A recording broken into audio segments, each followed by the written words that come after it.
Voilà donc la troisième et dernière capsule du cours numéro 6. Nous allons pouvoir voir la correction du petit exercice de la capsule numéro 2. Donc il fallait désigner les zones anodiques et les zones cathodiques et écrire les réactions chimiques qui s'y déroulaient.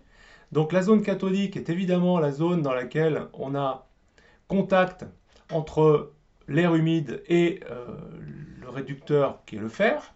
Le fer va s'oxyder en zone anodique, effet d'un effet de plus d'électrons. Le fer sous forme ionique va passer dans les solutions d'eau, la solution aqueuse à cause de l'air humide, hein, et donc perte de masse, et on va avoir un phénomène de creusement de la pièce métallique. La zone cathodique, quelle est-elle? Ben, sur la zone cathodique, il y a une réduction, bien sûr. Quel est l'oxydant qui est responsable de l'oxydation du fer en effet de plus d'électrons? C'est tout simplement le dioxygène de l'air, hein. Dioxygène dissous dans l'eau de pluie, par exemple, ou dans l'eau de surface, qui va venir capter les électrons. Alors les électrons sont évidemment disponibles parce que les deux zones fer et chrome passivé sont en contact.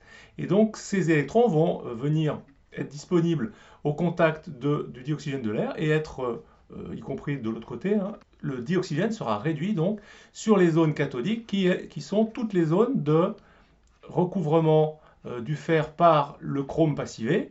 Donc toutes les zones cathodiques sont très très nombreuses, la zone anodique, elle, étant uniquement la zone où le fer est à nu et où Fe2+ va pouvoir être, entre guillemets, dispersé par l'eau de l'air humide.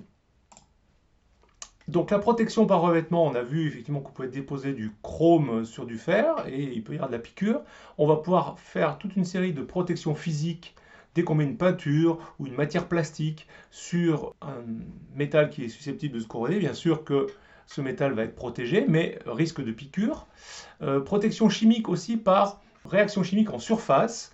Par exemple, la parkerisation, ça consiste à oxyder le fer en présence d'acide phosphorique et de fer 3, de créer des phosphates de fer qui sont hermétiques, qui sont à l'état solide, hermétiques au passage du dioxygène. Et ça donne une coloration, comme on le voit ici sur les pièces métalliques, une coloration un petit peu jaunâtre, verdâtre. C'est imperméable. On pourrait citer aussi l'anodisation de l'aluminium par création d'une couche d'alumine à L2O3 sur, par exemple, les fenêtres, les portails, les volets en aluminium. Un autre type de protection, ce n'est pas de la protection par revêtement. Qu'est-ce qui se passe si on met sur le fer, par exemple, une couche de zinc, alors, très différente de ce qui se passe avec le chrome, on va le voir.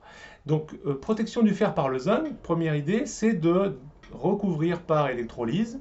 Vous avez ici des bains d'électrolyse dans lesquels du zinc va être déposé sur du fer, tout simplement en faisant une réduction, Zn de plus de électrons donne Zn.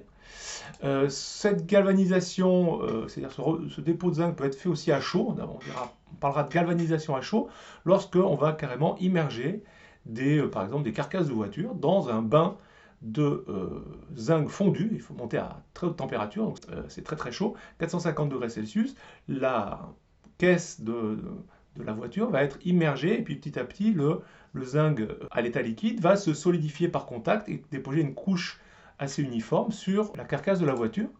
L'avantage de cette méthode-là, c'est que même si la couche de zinc est rayée, eh bien le fer sera protégé quand même par un effet de protection cathodique par anode sacrificielle. C'est-à-dire que même si on a d'ailleurs des petits morceaux de zinc qui sont déposés ça et là sur du fer, le fer peut être protégé aussi. On va voir pourquoi. Lorsqu'on regarde les courbes d'intensité potentielle, on constate que la courbe d'oxydation du zinc part relativement bas en potentiel, que celle du fer part ici d'un peu plus haut. Et si on envisage une oxydation par le dioxygène de l'air, on a ici la courbe d'intensité potentielle de réduction de O2 en H2O, courbe qui connaît un palier de I limite de diffusion, parce que O2 diffuse lentement dans l'eau. Et ce qu'on va constater, c'est que le système qui est ici verra plutôt l'oxydation du zinc en Zn2+, simultanément à la réduction de O2 en H2O. Pourquoi? Eh bien parce que la construction du potentiel de corrosion et du I de corrosion nous montre que le potentiel de la pièce fer plus zinc est un potentiel qu'on va ici appelé potentiel de corrosion du zinc, qui est inférieur à tous les potentiels d'oxydation du fer. Donc si la pièce de zinc est portée à un potentiel inférieur à celui d'oxydation du fer, il est normal que ça soit l'élément zinc qui s'oxyde. Le fer, lui, joue le rôle de cathode, en fait. Même s'il est rayé, on va avoir un effet de protection cathodique. Pourquoi on appelle ça cathodique? Parce que systématiquement, le fer qui est à protéger est considéré comme cathode, puisque c'est le zinc, lui, qui s'oxyde, quel que soit l'état d'ailleurs de surface du zinc, qui soit rayé, qui soit uniforme, ou que même ce soit du zinc qui soit déposé par petites touches sur du fer qui est complètement à l'air. On aura ici une oxydation du zinc à la vitesse proportionnelle à IA', et le fer, lui, sera le siège de la réduction, cette réduction de O2 en H2O sur le fer. On va donc utiliser ce système-là, par exemple, pour protéger d'un quai dont les piliers sont en fer, et les piliers qui sont immergés aussi. Et sur ces piliers, on va disposer des boudins de zinc, qui sont des anodes sacrificielles. Les deux piliers en fer étant reliés par une liaison électrique, tout simplement un fil, hein, donc portés au même potentiel. Et qu'est-ce qui va se passer? Eh bien, il va se passer la chose suivante, c'est que la zone anodique, ce sera les anodes sacrificielles en zinc, ce qui signifie qu'elles vont se sacrifier, qu'elles vont être consommées par immersion dans l'eau, c'est le métal zinc qui va être oxydé, alors que la zone cathodique, les piliers en fer, y compris ceux qui sont reliés électriquement et qui sont dans le sol, hein, qui seront siège d'une réduction, donc réduction de O2 en H2O ou de H+, en H2. Le fer étant cathode, et bien finalement, il ne s'oxyde pas. Et voilà pourquoi on parle d'anodes sacrificielles. De temps en temps, évidemment, ces anodes, il va falloir les changer parce qu'elles vont perdre de la masse, hein, évidemment se sacrifier au profit du fer qu'elles protègent. On voit ce système-là sur les coques des bateaux, notamment, vous voyez ici, sur un pétrolier. Alors évidemment, il y a un calcul qui se fait par rapport à la dimension du fer à protéger. Ce fer-là est d'ailleurs même protégé par de la peinture, hein, mais de façon très calculée, on va disposer sur la coque du bateau des anodes sacrificielles, avec un calcul judicieux pour que le courant de corrosion soit effectivement tel qu'on le veut, c'est-à-dire diminution des anodes en zinc et protection de la coque de bateau. Même système, lorsque vous voyez ici, on veut rénover des bétons qui ont été endommagés par l'éclatement dû à la corrosion des fers à béton à l'intérieur du béton. Ça crée des fissures et ça crée des éclatements. Eh bien, on va aller chercher les fers à béton et les relier entre eux à des anodes en zinc qui vont être tout simplement rentrés dans les trous du béton, hein, et puis ensuite on colmate, on ferme. Et le fait que les fers à béton à l'intérieur du béton soient reliés à des anodes en zinc, eh bien, ce sont les anodes qui vont se consommer et le fer ne sera plus attaqué par la rouille, par exemple. Pour la protection cathodique par anode sacrificielle, c'est quelque chose qui se passe sans générateur, hein, voilà, c'est le sacrifice, c'est une pile de corrosion quelque part qui sacrifie le zinc. On peut extrapoler cette méthode de protection cathodique avec du courant imposé. C'est le cas des canalisations enterrées qui amènent du gaz, par exemple, dans les villes. Quand on a une canalisation en fer qui est à protéger, on va relier cette canalisation en fer à un générateur extérieur et à une autre électrode qui elle-même trempe dans le même milieu, hein, c'est-à-dire le sol qui va être soumis aux intempéries, soumis à l'eau de ruissellement, etc. Et cette deuxième électrode, c'est tout simplement ce qu'on appelle un déversoir sacrificiel, qui est une électrode de zinc, ce zinc étant immergé dans la terre, tout simplement. Hein. Et donc la question, c'est qu'est-ce qu'il faut imposer comme courant? Dans quel sens doit-on brancher le générateur? Hein? Est-ce qu'on doit brancher le générateur comme ceci ou comme cela?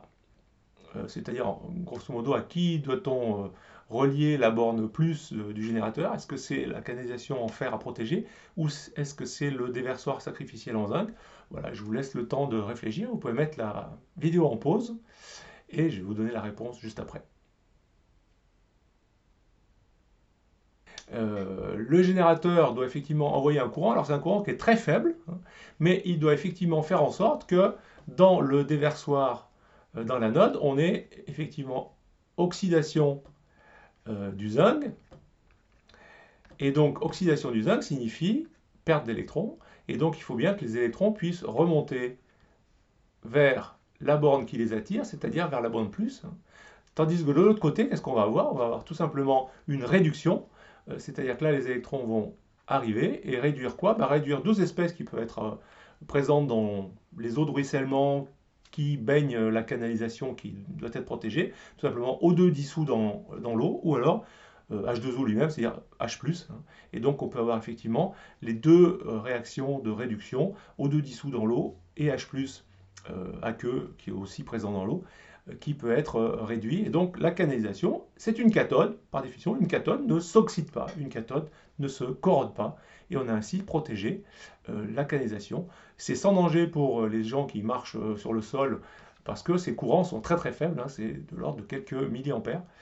Donc c'est vraiment très faible, c'est pas dangereux pour les personnes qui peuvent éventuellement marcher sur le sol dans lequel circulerait ce courant. Voilà, ainsi se termine le cours numéro 6. À bientôt.